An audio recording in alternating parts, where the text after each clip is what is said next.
Anthony, what we are seeing is a lot of destruction, the kind of destruction that's going to take years to recover from. That was a restaurant down there.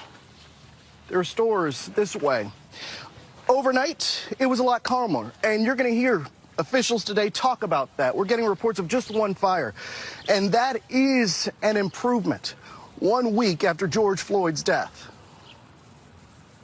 What's his name? George Floyd! In Minneapolis last night, the memorial to George Floyd stretched from the curb where it started out into the street. Peaceful protesters gathered defying an 8 o'clock curfew, demanding their voices be heard. We're not going nowhere until we're ready to go home. We're grieving. We're hurt. We have the right to hurt somewhere safe, and that's here. But other cities around the country saw far more violence. Like here in San Diego, where police declared this gathering an unlawful assembly, using flashbang grenades and tear gas to disperse the crowd. In Philadelphia, cop cars were set on fire, and looters broke windows and ransacked shops.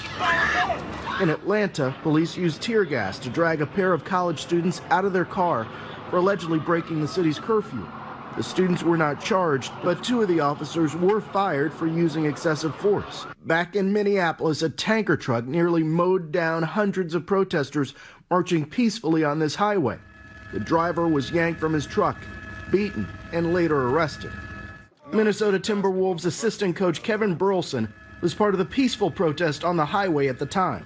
I was just like, this is not happening. This is not happening in the city. It was so peaceful for the whole entire hour. Why did this man come here, run through the crowd with a semi-truck? I can't fathom it, you know? All of that, a stark contrast to the vast majority of nonviolent demonstrations happening nationwide.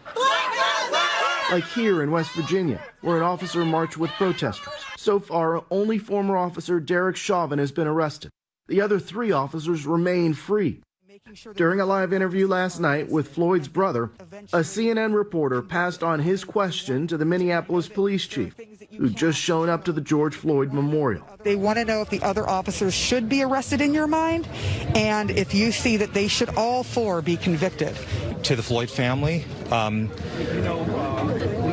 being silent or not intervening, to me, you're complicit. If there were one solitary voice that would have intervened and act, that's what I would have hoped for. And later I spoke with George's brother Rodney, who called on protesters to stop the violence.